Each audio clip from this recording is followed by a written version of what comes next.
Next ਹੈਗਾ ਬੇਟਾ, ਆਪਾਂ ਡੋਪਿੰਗ ਕਰਦੇ ਪਏ ਸੀਗੇ। ਡੋਪਿੰਗ ਦੇ ਵਿੱਚ ਸੈਕਿੰਡ ਪੁਆਇੰਟ ਹੈਗਾ ਜੀ ਫਿਜ਼ੀਕਲ ਮੈਥਡਸ, ਮਤਲਬ ਕਿ ਫਿਜ਼ੀਕਲ ਮੈਥਡ ਥਰੂ ਆਪਾਂ ਕਿਵੇਂ ਪਤਾ ਲਗਾ ਸਕਦੇ ਹਾਂ ਡੋਪਿੰਗ ਦਾ। ਇਹਦਾ ਪਹਿਲਾ ਪੁਆਇੰਟ ਹੈਗਾ ਵਾ ਬਲੱਡ ਡੋਪਿੰਗ। ਇਹ ਬਲੱਡ ਟਰਾਂਸਫਿਊਜ਼ਨ ਦੁਆਰਾ ਰੈੱਡ ਬਲੱਡ ਸੈੱਲਸ ਨੂੰ ਇਨਕਰੀਜ਼ ਕਰਨ ਦਾ ਪ੍ਰੋਸੈਸ ਹੈ। ਬਲੱਡ ਡੋਪਿੰਗ ਇਨਕਰੀਜ਼ ਕਰਦੀ ਹੈ ਹੀਮੋਗਲੋਬਿਨ ਨੂੰ, ਜੋ ਐਥਲੀਟ ਦੀਆਂ ਮਸਲਸ ਨੂੰ ਇਨਕਰੀਜ਼ ਕਰਨ ਲਈ O2 ਫਿਊਲ ਦੀ ਵਧੇਰੇ ਮਾਤਰਾ ਅਲਾਓ ਕਰਦਾ ਹੈ। ਇਹ ਸਟੈਮਿਨਾ ਐਂਡ ਪਰਫੋਰਮੈਂਸ ਵਿੱਚ ਇੰਪਰੂਵਮੈਂਟ ਕਰ ਸਕਦਾ ਹੈ, ਖਾਸ ਕਰ ਲੌਂਗ ਡਿਸਟੈਂਸ ਰਨ ਈਵੈਂਟ ਜਿਹੜੇ ਹੁੰਦੇ ਆ। ਲੌਂਗ ਡਿਸਟੈਂਸ ਈਵੈਂਟ ਹੁੰਦੇ ਜਿਵੇਂ ਮੈਰਾਥਨ 5000 ਮੀਟਰ, 10000 ਮੀਟਰ, 3000 ਮੀਟਰ। ਠੀਕ ਹੈ ਜੀ। ਉਸ ਤੋਂ ਬਾਅਦ ਸੈਕਿੰਡ ਪੁਆਇੰਟ ਹੈਗਾ ਜੀ ਜੀਨ ਡੋਪਿੰਗ। ਇਹ ਸੈੱਲ ਜੀਨਸ, ਜੈਨੇਟਿਕ ਐਲੀਮੈਂਟਸ ਔਰ ਜੀਨਸ ਦੇ ਮੋਡੀਊਸ਼ਨ ਦੇ ਪਰਫੋਰਮੈਂਸ ਵਿੱਚ ਇੰਪਰੂਵਮੈਂਟ ਦੀ ਕਪੈਸਿਟੀ ਰੱਖਣ ਵਾਲੇ ਐਕਸਪ੍ਰੈਸ਼ਨਸ ਹਨ। ਇਹ muscle growth, blood production, endurance and pain resistance ਨੂੰ ਇਨਕਰੀਜ਼ ਕਰਦਾ ਹੈ। ਅਜਿਹੇ ਕੇਸ ਵਿੱਚ ਕੋਈ ਵੀ ਬਲੱਡ ਸਟਰੀਮ ਵਿੱਚ ਐਂਟਰ ਨਹੀਂ ਹੁੰਦਾ, ਇਸ ਲਈ ਓਫੀਸ਼ੀਅਲ ਬਲੱਡ ਔਰ ਯੂਰਿਨ ਦੇ ਟੈਸਟ ਵਿੱਚ ਕੁਝ ਨਹੀਂ ਲੱਭ ਸਕਦੇ। ਕੁਝ ਵਾਇਰਸ ਕੁਝ ਆਰਗਨਸ ਨੂੰ ਟਾਰਗੇਟ ਕਰਦੇ ਹਨ, ਜਿਵੇਂ ਕਿਡਨੀ, ਲਿਵਰ। ਇਸ ਲਈ ਇਹਨਾਂ ਏਰੀਆਜ਼ ਵਿੱਚੋਂ ਲਏ ਗਏ ਸੈਂਪਲ ਤੋਂ ਪਤਾ ਲਗਾਇਆ ਜਾ ਸਕਦਾ ਹੈ। ਨੈਕਸਟ ਹੈਗਾ ਜੀ prohibited substance and there side effect. ਕੁਝ ਡਰੱਗ ਔਰ ਮੈਡੀਕੇਸ਼ਨਸ ਐਂਡ ਸਬਸਟੈਂਸ ਤੇ ਸਪੋਰਟਸ ਵਿੱਚ ਬੈਨਡ ਹਨ। ਵਰਲਡ ਡੋਪਿੰਗ ਏਜੰਸੀ ਵਾਡਾ ਹੈਗੀ ਹੈ ਜੀ, ਵਰਲਡ ਡੋਪਿੰਗ ਏਜੰਸੀ ਜਿਹਨੂੰ ਆਪਾਂ ਕਹਿ ਦਿੰਦੇ ਹਾਂ ਜੀ, ਐਨੂਅਲ ਇਹਨਾਂ prohibited substance and method the list update ਕਰਦੀ ਰਹਿੰਦੀ ਹੈ। ਕਿਸੇ ਵੀ ਸਬਸਟੈਂਸ ਔਰ ਮੈਥਡ ਦੀ ਮਨਾਹੀ ਲਈ ਉਸ ਨੂੰ ਹੇਠ ਲਿਖੀਆਂ 3 ਕੰਡੀਸ਼ਨ ਵਿੱਚੋਂ 2 ਨੂੰ ਪੂਰਾ ਕਰਨਾ ਲਾਜ਼ਮੀ ਹੈ। ਪਹਿਲਾ ਹੈਗਾ ਜੀ ਸਬਸਟੈਂਸ ਔਰ ਮੈਥਡ ਸਪੋਰਟਸ ਵਿੱਚ ਪਰਫੋਰਮੈਂਸ ਵਧਾਉਣ ਦੀ ਸਮਰੱਥਾ ਹੁੰਦੀ ਹੈ। ਸੈਕਿੰਡ, ਸਬਸਟੈਂਸ ਔਰ ਮੈਥਡ ਵਿੱਚ ਐਥਲੀਟ ਦੀ ਹੈਲਥ ਨੂੰ ਰਿਸਕ ਵਿੱਚ ਪਾਉਣ ਦੀ ਸਮਰੱਥਾ ਹੈ। ਥਰਡ, ਵਾਡਾ ਨੇ ਇਹ ਨਿਸ਼ਚਿਤ ਕੀਤਾ ਹੈ ਕਿ ਸਬਸਟੈਂਸ ਔਰ ਮੈਥਡ ਸਪੋਰਟਸ ਦੀ ਸਪਿਰਿਟ ਨੂੰ ਵਾਇਓਲੇਟ ਕਰਦੀ ਹੈ। ਨੈਕਸਟ ਹੈਗਾ ਬੇਟਾ substance prohibited at all time. ਪਹਿਲਾ ਹੈਗਾ ਜੀ ਨੌਨ ਅਪਰੂਵਲ ਸਬਸਟੈਂਸ। ਹਿਊਮਨ ਥੈਰੇਪਿਟੀਕਲ ਵਰਤੋਂ ਲਈ ਕਿਸੇ ਵੀ ਗਵਰਨਮੈਂਟ ਰੈਗੂਲੇਟਰੀ ਹੈਲਥ ਅਥਾਰਟੀ ਦੁਆਰਾ ਕਰੰਟ ਅਪਰੂਵਲ ਤੇ ਬਿਨਾਂ ਕੋਈ ਫਾਰਮਾਸੋਲੋਜੀਕਲ ਸਬਸਟੈਂਸ ਵਰਜਿਤ ਹੈ ਐਟ ਦਾ ਟਾਈਮ, ਜਿਵੇਂ ਕਿ ਪ੍ਰੀ ਕਲੀਨਿਕਲ ਔਰ clinical development under drugs, design drugs ਅਤੇ ਜਿਵੇਂ ਕਿ ਵੈਟਨਰੀ ਦੀ ਵਰਤੋਂ ਲਈ ਅਪਰੂਵਲ ਹੈ। ਅੱਗੇ ਆ ਗਿਆ ਜੀ ਨੈਕਸਟ ਹੈਗਾ ਬੇਟਾ anabolic agents. Anabolic agent are prohibited. ਪਹਿਲਾ ਹੈਗਾ ਜੀ ਐਨਾਬੋਲਿਕ ਐਂਡਰੋਜੈਨਿਕ ਸਟੀਰਾਇਡਸ। ਸੈਕਿੰਡ ਹੈਗਾ ਜੀ other anabolic agents including but not limited to. ਪਹਿਲਾ ਹੈਗਾ ਜੀ ਕਲੇਨਬੂਟਰੋਲ, ਸਿਲੈਕਟਿਵ ਐਡਰੋਜਨ ਰਿਸੈਪਟਰ ਮੋਡਿਊਲੇਟਰਸ। ਅੱਗੇ ਹੈਗਾ ਜੀ ਟਿਊਬੋਲੋਨ, ਜੀਰੋਨੋਲ ਅਤੇ ਜਿਲਪ੍ਰੋਟਰੋਲ। ਥਰਡ ਹੈਗਾ ਜੀ peptide hormones, growth factors and related substance. Fourth ਹੈਗਾ ਜੀ ਬੀਟਾ-2 ਐਗੋਨਿਸਟ। ਫਿਫਥ ਹੈਗਾ ਜੀ hormones and metabolic modulators. Six ਹੈਗਾ ਜੀ diuretics and masking agents. Substance and methods prohibited in competition. ਪਹਿਲਾ ਆ ਗਿਆ ਜੀ ਸਬਸਟੈਂਸ ਨਾਰਕੋਟਿਕ, ਕੈਨਾਬਿਨੋਲਿਡਸ। ਅੱਗੇ ਹੈਗਾ ਜੀ ਗਲੂਕੋਕਾਰਟੀਕੋਸਟੀਰਾਇਡ। ਇਹ ਆ ਗਿਆ ਜੀ ਹੁਣ ਸਬਸਟੈਂਸ ਪ੍ਰੋਹਿਬਿਟਡ ਇਨ ਪਾਰਟੀਕੂਲਰ ਸਪੋਰਟਸ।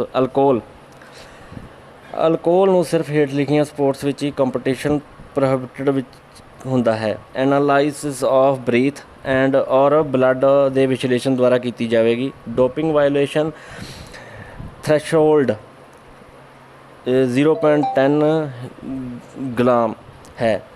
ਇਹ ਆ ਗਈਆਂ ਜੀ। ਪਹਿਲੀ ਹੈਗੀ ਹੈ ਜੀ ਐਰੋਨੋਟਿਕ। ਸੈਕਿੰਡ ਹੈਗੀ ਆਰਚਰੀ ਜਿਵੇਂ ਆਪਾਂ ਨੂੰ ਪਤਾ ਹੀ ਆ ਵੀ ਆਪਾਂ ਉਹ ਤੀਰ ਕਮਾਨ ਜਿਹਨੂੰ ਕਹਿ ਦਿੰਦੇ ਅਸੀਂ। ਥਰਡ ਹੈਗੀ ਜੀ ਆਟੋਮੋਬਾਈਲ, ਜਿਸ 'ਚ ਮਤਲਬ ਕਿ ਜਿਹੜੀ ਫਾਰਮੂਲਾ 1 ਜਿਹੜੀਆਂ ਰੇਸਾਂ ਵਗੈਰਾ ਹੁੰਦੀਆਂ। ਫੋਰਥ ਹੈਗਾ ਜੀ ਕਰਾਟੇ। ਫਿਫਥ ਹੈਗਾ ਜੀ ਮੋਟਰਸਾਈਕਲਿੰਗ ਅਤੇ ਸਿਕਸਥ ਹੈਗਾ ਜੀ ਪਾਵਰ ਬੋਟਿੰਗ। ਇਹਨਾਂ ਵਿੱਚ ਇਹ ਆਪਾਂ ਵਰਤ ਸਕਦੇ ਹਾਂ। ਨੈਕਸਟ ਹੈਗਾ ਜੀ ਬੀਟਾ ਬਲੋਕਰ। ਜਦ ਤੱਕ ਕੋਈ ਨਿਰਧਾਰਿਤ ਨਹੀਂ ਕੀਤਾ ਜਾਂਦਾ, ਬੀਟਾ ਬਲੋਕਰ ਨੂੰ ਸਿਰਫ ਕੰਪੀਟੀਸ਼ਨ ਹੋਣ ਦੇ ਹੇਠ ਲਿਖੀਆਂ ਸਪੋਰਟਸ ਵਿੱਚ ਮਨਾਹੀ ਹੈ। Number 1 archery, second automobile, billiards, darts, golf, shooting. 7 ਹੈਗੀ ਹੈ ਸਕੀਇੰਗ, ਸਨੋਬੋਰਡਿੰਗ ਜਾਂ ਸਕੀਇੰਗ, ਜੰਪਿੰਗ, ਫਰੀ ਸਟਾਈਲ, ਰਿਕਟ, half pipe and snowboard, half pipe, big air. Next ਹੈਗਾ ਬੇਟਾ methods prohibited in any out of competition all at time are. Blood doping ਪਹਿਲਾਂ ਆ ਗਿਆ ਜੀ। ਬਲੱਡ ਡੋਪਿੰਗ ਦੇ ਵਿੱਚ ਪਹਿਲਾਂ ਹੈਗਾ ਜੀ ਆਟੋਗਲੋਸ, ਕਿਸੇ ਵੀ ਕੁਆਂਟਿਟੀ ਦਾ ਐਡਮਿਨਿਸਟ੍ਰੇਸ਼ਨ ਔਰ ਰੀਇੰਟਰੋਡਕਸ਼ਨ ਬਲੱਡ ਔਰ ਰੈੱਡ ਬਲੱਡ ਸੈੱਲ ਪ੍ਰੋਡਕਸ਼ਨ ਕਿਸੇ ਵੀ ਓਰੀਜਨ ਦੇ ਸਰਕੂਲੇਟਰੀ ਸਿਸਟਮ ਵਿੱਚ ਹੁੰਦਾ ਹੈ। ਸੈਕਿੰਡ ਆਕਸੀਜਨ ਟਰਾਂਸਪੋਰਟਸ ਔਰ ਡਿਲੀਵਰੀ ਦਾ ਆਰਟੀਫਿਸ਼ਲਰੀ ਰੂਪ ਨਾਲ ਬਣਾਉਣਾ, ਪਰੰਤੂ ਇਸ ਤੱਕ ਲਿਮਟਡ ਨਹੀਂ ਹੈ।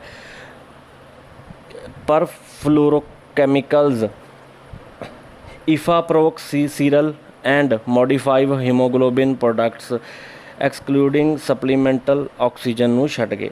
ਥਰਡ ਹੈਗਾ ਜੀ ਫਿਜ਼ੀਕਲ ਐਂਡ ਕੈਮੀਕਲ ਬਲੱਡ ਔਰ ਬਲੱਡ ਕੰਪੋਨੈਂਟ ਦੇ ਕਿਸੇ ਵੀ ਕਿਸਮ ਦੇ ਇੰਟਰਵੈਸਕੂਲਰ ਮੈਨੀਪੂਲੇਸ਼ਨ। ਸੈਕਿੰਡ ਆ ਗਿਆ ਜੀ chemical and physical manipulation. First ਹੈਗਾ ਜੀ ਡੋਪਿੰਗ ਕੰਟਰੋਲ ਦੇ ਦੌਰਾਨ ਕਲੈਕਟ ਕੀਤੇ ਗਏ sample the integrity and validity ਨੂੰ ਬਦਲਣ ਲਈ ਟੈਂਪਰਿੰਗ ਕਰਨ ਦੀ ਕੋਸ਼ਿਸ਼ ਕਰਨਾ। ਇਹਨਾਂ ਵਿੱਚ ਯੂਰਿਨ ਸਬਸਟੀਟਿਊਸ਼ਨ ਐਂਡ ਮਿਲਾਵਟ ਤੱਕ ਸੀਮਿਤ ਨਹੀਂ ਹਨ। ਸੈਕਿੰਡ ਹਸਪੀਟਲ ਵਿੱਚ ਐਡਮਿਸ਼ਨ ਕਰਨ ਜਾਂ ਕਲੀਨਿਕਲ ਇਨਵੈਸਟੀਗੇਸ਼ਨ ਦੌਰਾਨ ਕਾਨੂੰਨੀ ਤੌਰ 'ਤੇ ਪ੍ਰਾਪਤ ਕੀਤੇ ਸਿਵਾਏ 6 ਆਵਰ ਪੀਰੀਅਡ ਵਿੱਚ 50 ml ਤੋਂ ਵੱਧ ਦੇ ਇੰਜੈਕਸ਼ਨ। ਥਰਡ ਆ ਗਿਆ ਜੀ ਜੀਨ ਡੋਪਿੰਗ। ਸਪੋਰਟਸ ਵਿੱਚ ਪਰਫਾਰਮੈਂਸ ਨੂੰ ਵਧਾਉਣ ਦੀ ਸਮਰੱਥਾ ਦੇ ਨਾਲ ਇਹ ਵਰਜਿਤ ਹਨ। ਨਿਊਕਲਿਕ ਐਸਿਡ ਐਨਾਗਲਰਜ ਦੇ ਪੋਲੀਮਰਜ ਟਰਾਂਸਫਰ। ਸੈਕਿੰਡ ਹੈਗਾ ਜੀ normal and genetical modified cells ਦੀ ਵਰਤੋਂ। Side effect of prohibited substance. Performance ਵਧਾਉਣ ਵਾਲੇ ਸਬਸਟੈਂਸ ਦੀ ਵਰਤੋਂ ਹੈਲਥ ਪ੍ਰੋਬਲਮ ਐਂਡ ਡੈਥ ਦਾ ਕਾਰਨ ਬਣਦੀ ਹੈ। ਅੱਗੇ ਆ ਗਿਆ ਜੀ side effect of prohibited substance. ਇਹ ਪਹਿਲਾ ਹੈਗਾ ਜੀ ਅਡਿਕਟਿਵ। ਇਹਨਾਂ ਸਬਸਟੈਂਸ ਦੇ ਜ਼ਿਆਦਾਤਰ ਅਡਿਕਟਿਵ ਇਫੈਕਟ ਹੁੰਦੇ ਹਨ ਅਤੇ ਇਸ ਲਈ ਇਹ ਫਿਜ਼ੀਕਲ ਐਂਡ ਫਿਜ਼ੀਓਲੋਜੀਕਲ ਇਫੈਕਟ ਪੈਦਾ ਕਰਦਾ ਹੈ। ਸੈਕਿੰਡ ਹੈਗਾ ਜੀ ਕਾਰਡੀਅਕ ਪ੍ਰੋਬਲਮਸ। ਡੋਪਿੰਗ ਦਾ ਹਾਰਟ ਉੱਤੇ ਬੁਰਾ ਇਫੈਕਟ ਪੈਂਦਾ ਹੈ ਅਤੇ ਕਾਰਡੀਅਕ ਦੀਆਂ ਟਾਈਪਸ ਦੀਆਂ ਕਈ ਪ੍ਰੋਬਲਮਸ ਆਉਂਦੀਆਂ ਜਿਵੇਂ heart beat, hypertension, cardiac arrest etcetera ਦਾ ਕਾਰਨ ਬਣਦੀ ਹੈ। ਉਸ ਤੋਂ ਅੱਗੇ ਥਰਡ ਆ ਗਿਆ ਜੀ ਇਫੈਕਟਸ ਕਿਡਨੀ ਔਰ ਲਿਵਰ। ਡੋਪਿੰਗ ਸਬਸਟੈਂਸ ਵਿੱਚ ਸਟਰੋਂਗ ਕੈਮੀਕਲ ਹੁੰਦੇ ਹਨ ਅਤੇ ਇਸ ਲਈ ਇਹ ਕਿਡਨੀ ਐਂਡ ਲਿਵਰ 'ਤੇ ਬੈਡ ਇਫੈਕਟ ਪਾਉਂਦੇ ਹਨ। ਇਹ ਇੰਪੋਰਟੈਂਟ ਔਰਗਨਸ ਦੇ ਫੰਕਸ਼ਨਿੰਗ ਨਾ ਕਰਨ ਅਤੇ ਪਾਰਸ਼ੀਅਲ ਡੈਮੇਜ ਕਰਦਾ ਹੈ।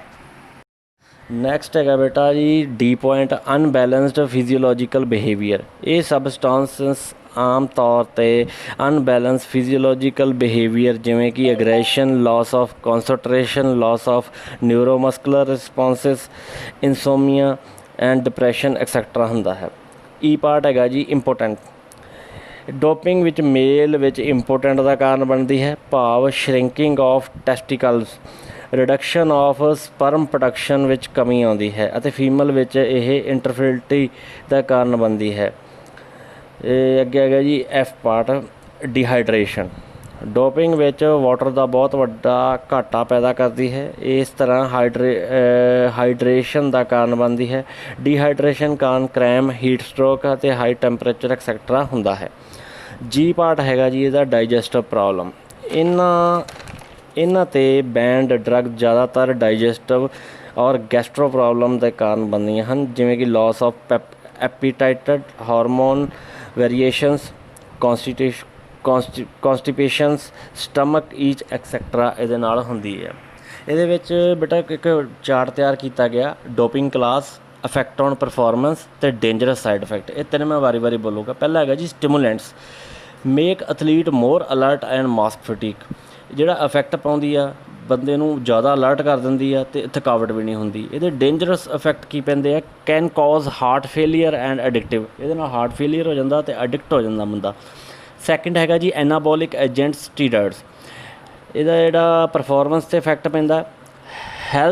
Help athlete to train harder and build muscle. ਇਹ ਜ਼ਿਆਦਾਤਰ ਨਾ ਬੋਡੀ ਬਿਲਡਰ ਯੂਜ਼ ਕਰਦੇ ਆ ਉਹ ਆਪਣੇ ਮਸਲ ਨੂੰ ਵੱਡਾ ਕਰਨ ਵਾਸਤੇ। ਠੀਕ ਹੈ ਜੀ। ਇਹਦਾ ਸਾਈਡ ਇਫੈਕਟ ਕੀ ਹੈ, increase aggression and kidney damage, ਇਹਦੇ ਨਾਲ ਕਿਡਨੀ ਡੈਮੇਜ ਹੁੰਦਾ ਅਤੇ ਐਗਰੈਸ਼ਨ ਵੱਧਦਾ। ਅੱਗੇ ਆ ਗਿਆ diuretics, remove fluid from the body, ਜਿਹੜਾ ਫਲੂਇਡ ਹੁੰਦਾ ਬੋਡੀ ਦੇ ਵਿੱਚ ਉਹ ਰਿਮੂਵ ਹੋ ਜਾਂਦਾ। Use to make the weight in boxing to hide their drug use, ਇਹ ਬਾਕਸਰ ਵਗੈਰਾ ਜ਼ਿਆਦਾ ਯੂਜ਼ ਕਰਦੇ ਆ। ਇਹਦੇ ਜਿਹੜੇ effect side effect, cause severe dehydration and kidney damage, ਇਹਦੇ ਨਾਲ ਡੀਹਾਈਡਰੇਸ਼ਨ ਹੋ ਜਾਂਦਾ, ਵੀ ਪਾਣੀ ਦੀ ਕਮੀ ਹੋ ਜਾਂਦੀ ਬੋਡੀ 'ਚ, ਅਤੇ ਕਿਡਨੀ ਡੈਮੇਜ ਹੋ ਜਾਂਦੀ। ਨੈਕਸਟ ਹੈਗਾ ਜੀ ਨਾਰਕੋਟੈਕ ਐਨਾਜੈਸਟਿਕ।